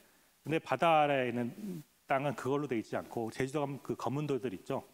그걸로 돼 있어요. 네, 현무암으로 돼 있거든요. 이 바다 아래 그 땅들은 다 그 현무암으로 돼 있고, 육지랑 차이가 있다. 육지에 있는 것들은 대부분 변하지 않고 그냥 고정되어 있는 데는 계속 만들어지고 있다는 거예요. 바다는 넓어지고 있고 어떤 부분은 좁아지고 있고. 바다는 훨씬 역동적인 거죠. 그러니까 바다는 모양이 계속 변하고 있어요. 바다는.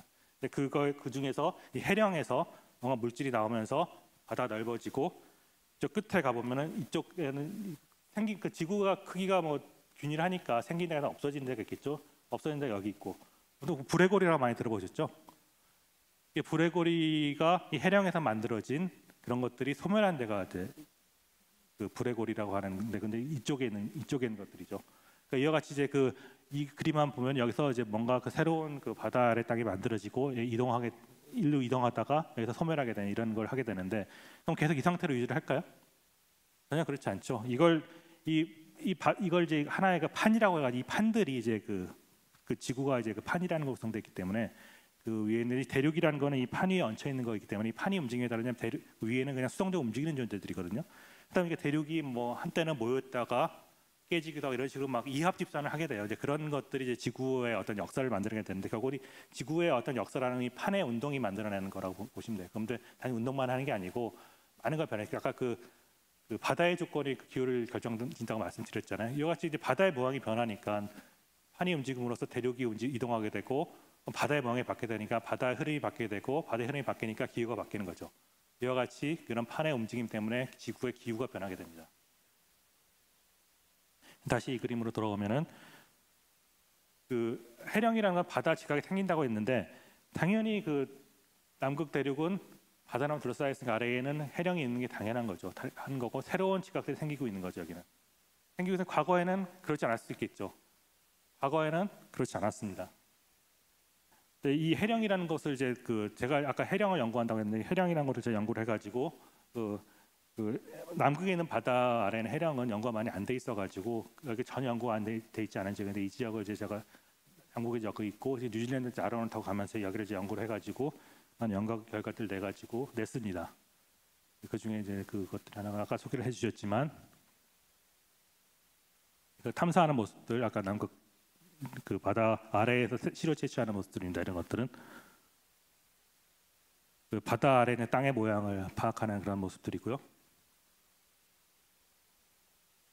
이와 같이 제가 해령을 계속 연구를 했고요.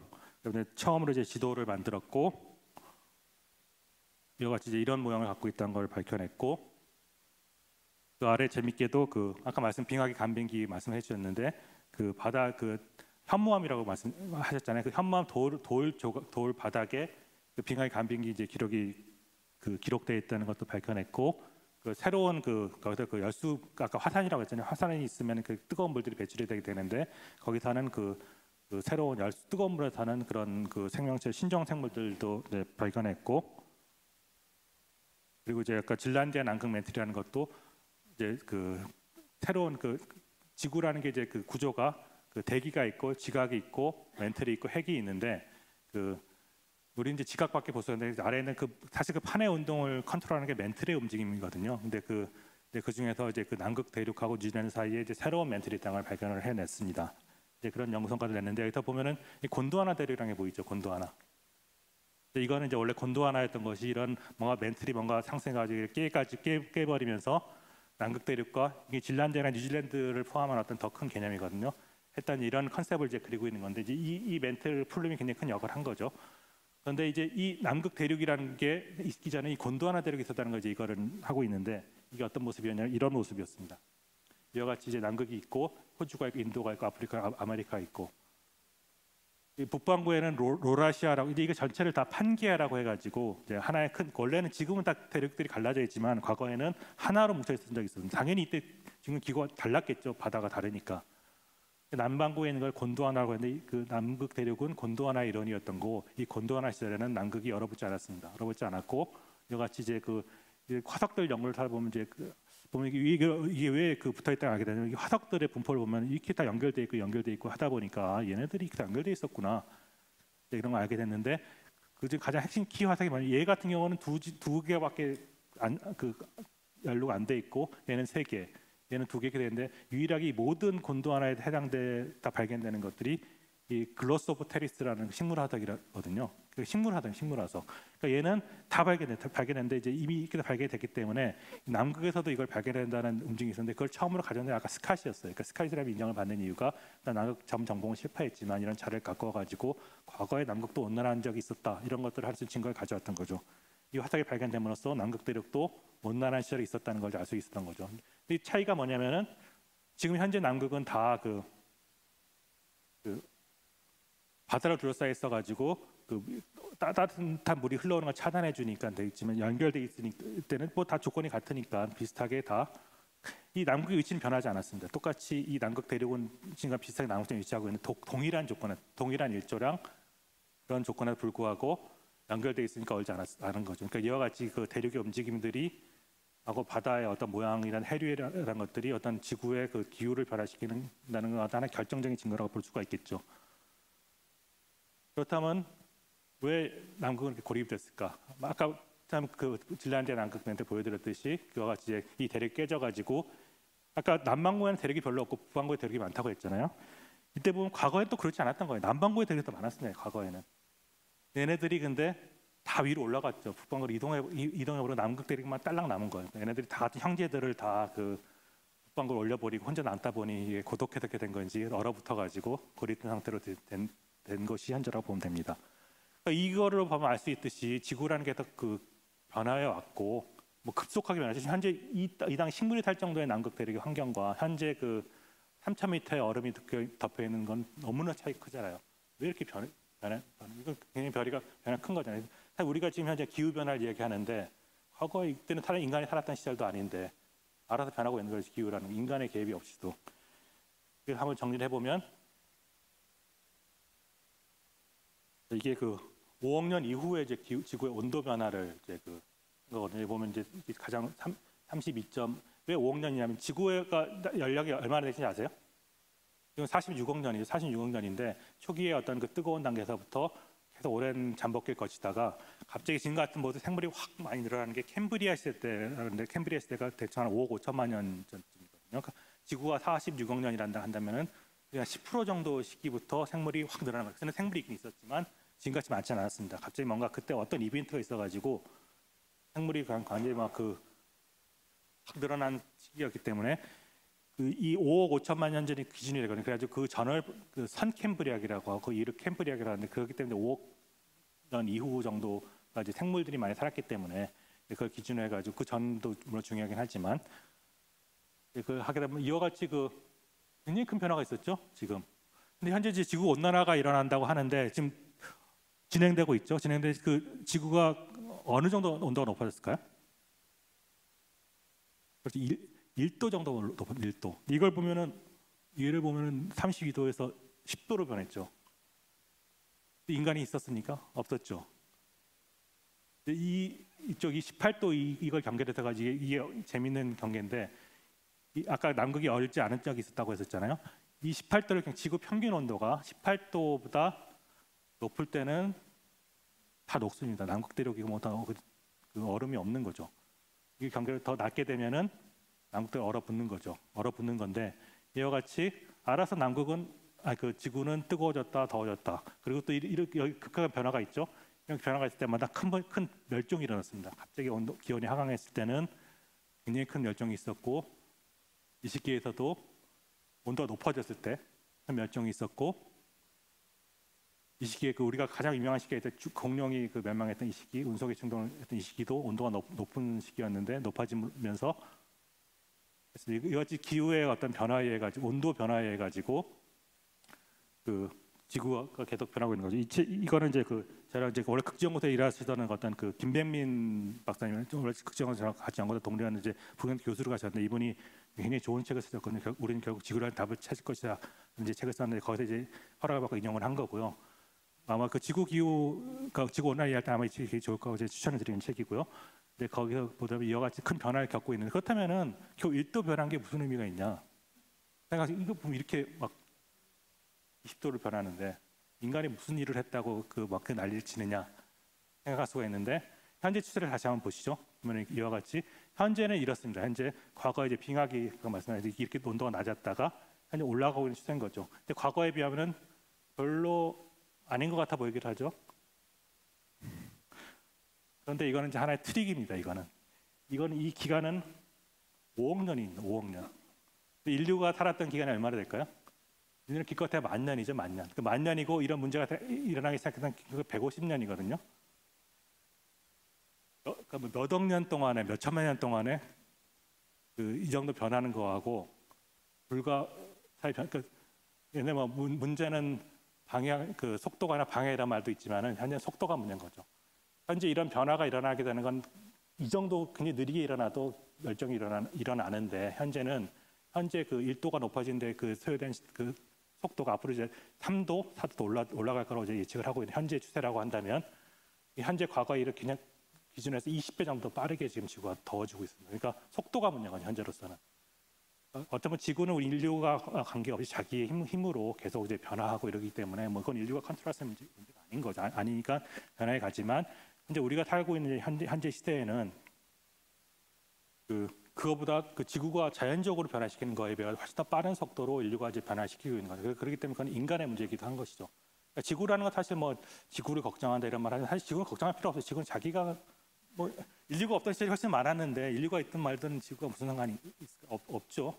그러니까 지구가 인류를 위해 존재하는 것도 아니고 다른 동물 뭐를 위해 존재하는 게 아니라 지구는 있는 거고 그냥 자기가 움직이는 거고 인간은 거기서 우연히 태어나서 살고 있을 뿐인 건데 결국은 지구를 위하는 게 아니라 우리를 반성 모습을 왜 이런 변화 우리가 가지고 있고 이 변화가 우리한테 왜 치명적인가를 이해하는 게 중요하겠죠. 그러니까 이런 추세를 만들어내는 우리의 어떤 거는 이제 뭐가 문제가 있는 건지 그런 것들 생각해야 되는 거고 그럼에도 불구하고 그 어떤 답을 찾아야겠죠. 결국은 뭐 지구를 위한다 이런 걸 떠나가지고 결국 태어났으면 아까 세클탄 이야기를 드렸듯이 어떤 뭐 우리의 목적을 달성하는 것도 물론 중요하긴 하지만은 태어났으면 삶 자체가 개개별들의 삶은 다 중요한 거고 다 살아야 될 가치가 있는 거고 뭐 누가 큰 성취라든 누군 적은 성취라든 뭐 아무 성취하지 못했던 삶의 가치가 있는 거 우리는 그냥 살아야 될 이유가 있는 거고 우리가 이런 삶의 패턴을 유지하다 보면은 깨질 수도 있는 거니까 하나를 찾아야 되는 건데 과연 절망적일 거냐 그거는 뭐 저로서 잘 모르겠어요. 저로서는 과학자이기 때문에 저는 긍정적으로 생각하면 뭔가 이제 우리가 이런 걸 이해를 하게 됐기 때문에 그 원인을 찾게 되고 그 쉽게 솔루션을 찾을 수는 없겠지만 계속 그 하다 보면은 우리의 그 삶의 방식을 바꾸거나 어떤 솔루션을 찾을 거라고 생각이 들고요. 그 문제는 이런 것들을 우리가 잘 이해를 해야 된다는 겁니다.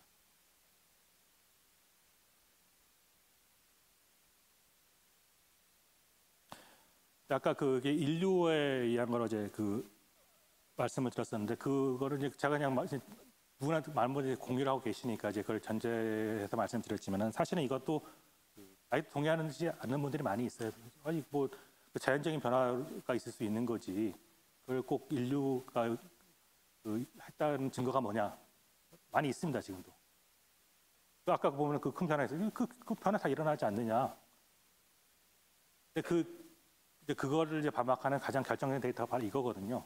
이건데 이와 같이 이게 그 킬링 곡선이라는데 이 킬링이 보통 뭐 킬링하면 살인 이런 거 생각했지만 이건 킬링은 사람 이름입니다. 사람 이름이고 스페링이 달라요. KILLING가 아니라 다른 이제 그 영어 스페링 가운데 이제 우연하게 그런 걸 텐데 이분이 1960년도부터 57년부터 쭉 그 이산화탄소를 측정했어요. 이 사람이 누가 이 사람한테 그걸 막 이산화탄소 측정했으니 이산화탄소가 막 지구 온난화를 가져온다는 그런 예상을 하지도 않은 시대였어. 근데 이 사람이 그때부터 감을 갖고 있었던 거죠. 근데 왜 그런 감을 가졌냐면은 석유 시대였잖아요. 석유사 보니까 그러니까 계속 이산화탄소 배출되는 이 사람은 뭔가 그 엄청나게 많은 연료의 소모가 뭘 그 지구의 이산화탄소를 변화시키지 않을까 이런 생각을 갖고 굉장히 선구안적인 의견을 가지고 계속 측정을 했던 게 처음에 이때는 좀 올라갔을 때는 사람들이 이게 뭐 이 정도 올라간 게 그냥 또 떨어질 수 있는 거 아니야? 하면서 계속 그냥 대수롭지 않게 사람들이 이 정도 오니까 이제 좀 의미가 있어졌죠. 이제는 계속 올라갔으니까. 그분들 계속 반박은 있었어요. 이산화탄소 올라가면 그래도 뭐 지구 기후랑 관련이 없어 이렇게 생각하면 있기도 하고 근데 결국은 이 추세는 계속 발견해 이건 팩트입니다. 팩트. 특정한 거기 때문에. 이게 왜 관계가 있냐면은 여러 가지 과거 이제 빙하의 간병이 말씀하셨는데 걔는 그 CO2라는 게 왜 중요하냐면 결국은 그 CO2가 이제 대기 중에 차지하는 비중은 뭐 500 현재 한 500ppm 넘어갔죠. 굉장히 농도가 낮긴 하지만 오리털 우리 옷 사실 그 솜털이 비슷한 역할을 보온 역할을 하거든요. 그러니까 그 보온병의 어떤 그런 역할을 하기 때문에 이산화탄소 많아지면 이제 보온 효과를 이렇게 이제 지구를 온난시키는데 이와 같이 그 지구의 어떤 그 온도 변화하고 이산화탄소랑 그 밀접한 관련이 있거든요. 근데 지금 현재 아까 그 킬링이 측정했던 거에 따르면 그 이산화탄소가 이제 과거의 변화는 자연적인 변화보다 훨씬 더 높아져 버렸죠. 우리 자연적인 변화라고 하기에는 높아졌고 현재 온도도 높아지고 있고 그러니까 뭔가 인과관계가 있는 거는 이런 데이터로 굉장히 명확하다고 생각합니다.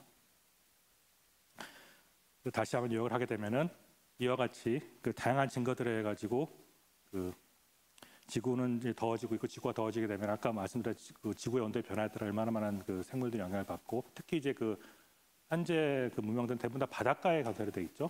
바닷가 건설돼 있고 이제 보통 해양을 통해 이제 많은 교류가 일어나고 있는데 아까 그 18도가 넘어가게 되면은 이제 남극이 녹는다고 했잖아요. 근데 3,000m의 두께의 그 얼음이 녹는다 생각하면 해수면 상승에 이제 막 그 많은 도시들이 그 침수가 일어나게 되는 거죠. 그러니까 이제 그런 일이 꼭 일어난다고 할 수는 없지만 그런 걸 분명히 대비를 해야 돼 예측을 해야 되고 그런 거에 대한 그 과학적인 탐구를 계속 해야 되는 거예요. 대비를 해야 되는 거고 현재 이제 뭐 지구가 망한다, 뭐 인류가 망한다 이런 것들을 이제 쉽게 말할 수 있는 상황은 아니긴 하지만 우리가 갖고 있는 여러 가지 데이터라는 걸 봤을 때는 뭔가 이런 추세를 갖고 있고 우리가 정확하게 이해를 함으로써 미래를 좀 예측하고 거기다 이제 그 인류를 보호할 수 있는 그런 안을 찾을 수 있을 거라고 생각을 합니다.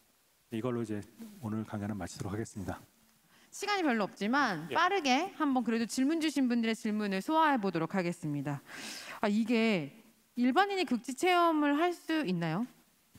네, 그 극지 체험을 일단은 현재 그 말씀드리면 그 남극을 여행하는 그 여행 프로그램, 그러니까 지금은 뭐 코로나 시라서 없어졌겠지만 원래 있었습니다. 그 다른 나라 여행 가듯이 돈을 많이 더 훨씬 더 많은 돈을 내야 더 많은 돈을 내면은 남극에 갈 수 있어요.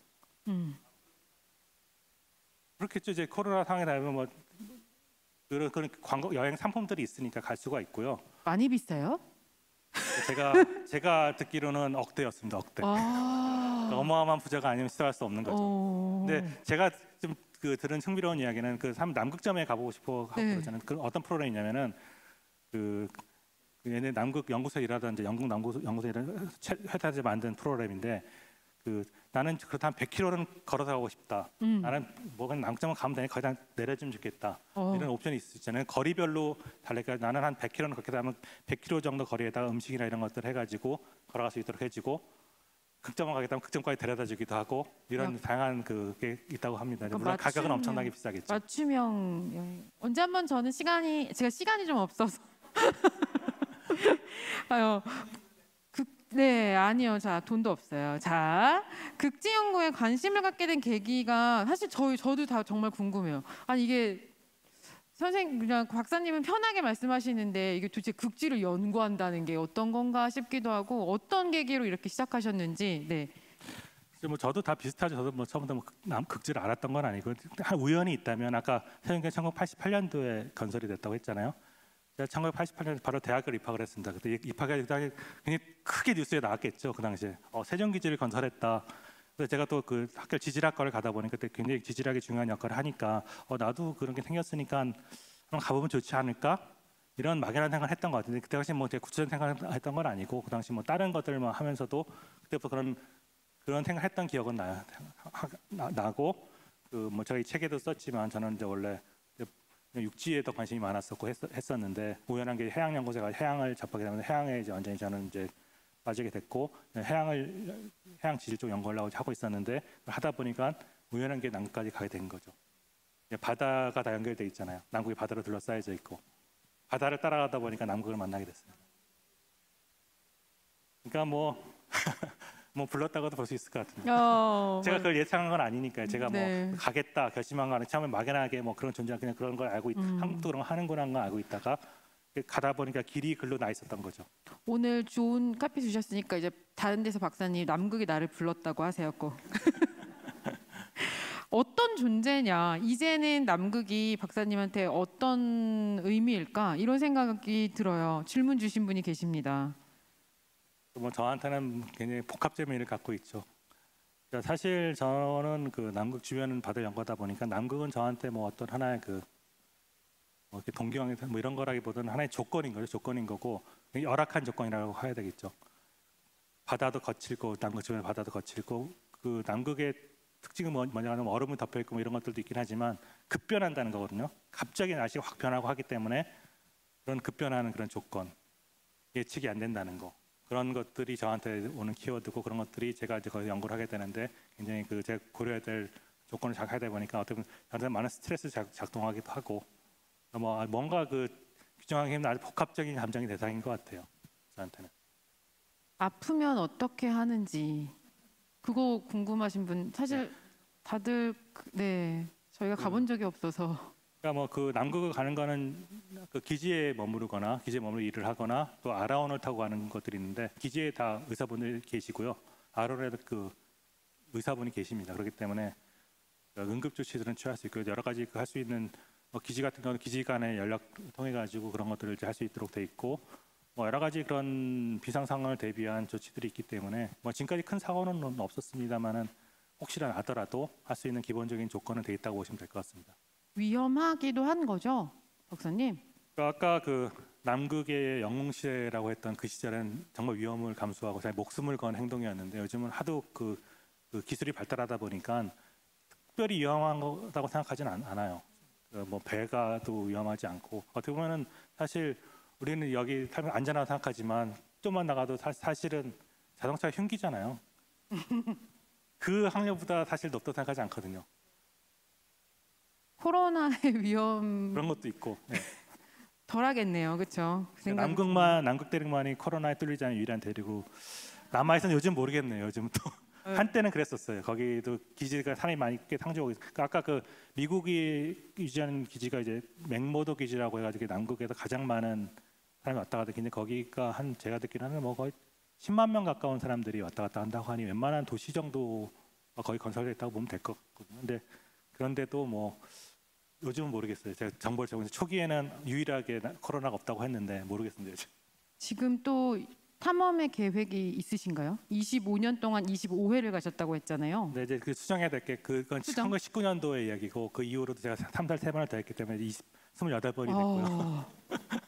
내년 1월 달에도 탐사가 계획되어 있고요. 뭐 앞으로도 아마 더 필요하게 되면 이게 꼭 의무적으로 가야 되는 거 아니고 어떤 그냥 가는 건 아니잖아요. 어떤 그 목적이 있고 연구 계획이 있어야 되기 때문에 당장 1월에 갈 연구 계획은 잡혀져 있고 앞으로 제가 뭐 이런 부분들을 해야 되는 게 있기 때문에 앞으로도 좀 더 여러 번 가야 되지 않을까 생각하고 있습니다. 박사님 정도 되시면 간다고 하면 갈 수 있는 거죠? 가달라고 하는 거죠, 우리가? 제가 가야죠. 뭐 이 정도 했는데 당연히 뭐 일단 뭐 난 끝이야. 뭐 이 정도 그다음 이제 제가 갖고 있는 경험과 지식이 있으니까 사실 굉장히 부족하죠. 그걸 뭐 제가 그걸 잘할 만한 수준으로 생각되지는 않고요. 그럼에도 불구하고 경험이 있으니까 이 경험을 더 발전시켜 가지고 제가 더 축적을 하고 제가 또 언제 하더라도 저보다 더 잘할 수 있는 이제 그 후계자들이 할 수 있도록 그때까지 계속 하고 이제 바ton 넘겨줄 때까지 제가 계속 일을 해야죠. 사실은 조금 우리나라가 특히 박사님이 이렇게 하신 탐험의 어떤 결과들이 세계 최초라는 수식어가 붙는 결과들이 조금 만들어졌다는 게 우리가 그렇게 그 극을 연구하는 것에 있어서 이렇게 잘 해낼 수 있는 요인이 있는 걸까? 사실은 그런 생각이 좀 들었어요. 왜냐면은 아까 처음 말씀하셨잖아요. 자꾸 세 번째라고 극지는 그렇죠. 그 정도로 사실은 조금 많이 알려지지 않은 분야이기도 하다는 생각이 들어서 어떻게 생각하세요, 박사님? 어떻게 보면 그 역설적으로 많이 안 했기 때문에 세계 최초일 가능성이 높은 거, 그 어떤 그 운인 거죠. 남들 굉장히 많이 하는 뭐 어떤 아주 최첨단의 어떤 그 뭐 생명과학의 어떤 분야라든지 뭐 이런 건 정말 굉장히 어렵죠. 근데 남극 같은 경우에는 많이 안 했으니까 상대적으로 그럴 기회는 더 많지 않을까 생각합니다. 그렇기 때문에 그 여기 어린 학생분들도 계시지만 제가 볼 때는 꼭 그 남극을 뭐 탐험 이런 걸 떠나가지고 제가 볼 때는 그 정말 뭐 그런 굉장히 중요한 과학적으로 해야 될 것들이 많이 있거든요. 사실 하면서 좀 인력의 부족을 많이 느끼고 있어요. 이런 걸 사람이 많이 했으면 좋겠는데 사람이 없어서 못하는 거라는 게 많기 때문에 뭐 그런 세계 최초가 될 수 있는 저도 뭐 제가 뭐 능력이 생각하지 않는 저도 할 수 있는 그런 것들은 아마 저보다 더 하시는 분들은 훨씬 더 잘할 수 있지 않을까 생각합니다. 네. 박수가 나왔습니다. 박수 부탁드릴게요. 네. 일단 시간이 없어서 거의 다 질문 드렸고요. 가장 많았던 질문이 사실은 뭐 이렇게 빙하가 녹고 있느냐에 대한 질문이었는데 그거에 대해서는 박사님께서 강연을 통해서 답변을 이미 주셨어요. 그렇죠? 지구 온난화나 그러니까 지구를 보호하는 게 아니다 사실은 그죠? 우리 때문에 이런 거가 더 큰 문제구나 이런 생각들을 했던 것 같아요. 지구는 계속 변해 왔는데 그 속도에 대한 이야기를 짚어주셨었죠. 자, 짧은 시간 동안 압축해서 재미있게 말씀해 주셔서 감사합니다. 제가 생각할 때 길을 만드는 다가오는 미래에 우리나라 산업에 직결된 숭고한 일을 하신다는 생각이 들었습니다. 박사님께 드리고 싶은 질문은 포기하고 싶을 때 포기하지 않고 지금까지 일을 할 수 있었던 가장 큰 원동력, 가치, 동기는 무엇인지 궁금합니다. 마지막 질문이 될 것 같아요. 네, 사실 뭐 이걸 포기하고 싶다는 생각보다는 어떻게 보면 그냥 할 수밖에 없었던 것 같아요. 일단 저희 책에도 썼지만 어려운 상황이 많이 있었는데 그 포기하면 끝이죠. 뭐 끝인데 뭐 아무 의미가 없잖아요. 할 수밖에 없는. 사실 이걸 선택지는 아니었던 것 같아요. 이걸 할 것이냐 말 것이냐 이런 건 아니고 당연히 해야 되는 거고 어떻게 할 것이냐의 문제였던 것 같아요. 포기나 아니냐 그런 문제라기보다는. 네, 마지막으로 인사 부탁드리겠습니다, 여러분께. 예, 굉장히 좀 많이 그 두서없이 진행된 강의를 잘 들어주셔서 감사드리고요. 제가 다시 한번 느낀 거는 참 참 극지에 대한 관심도 많으시고 그런 것들을 다시 한번 느끼게 됐고요. 그런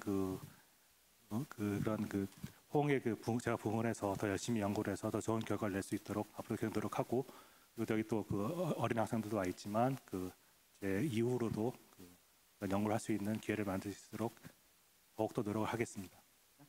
저희가 진짜 주어진 시간 동안 음악도 듣고 강연도 듣고 질문을 통해서 이야기를 조금 나눠봤는데요. 아마 오늘의 이 시간이 또 인사이트가 돼서 많은 부분에서 좀 생각할 거리를 만들어준 시간이 아닐까라는 생각이 듭니다. 앞으로도 연구, 탐험 활발하게 하실 박사님께 다시 한번 큰 박수 부탁드리겠습니다.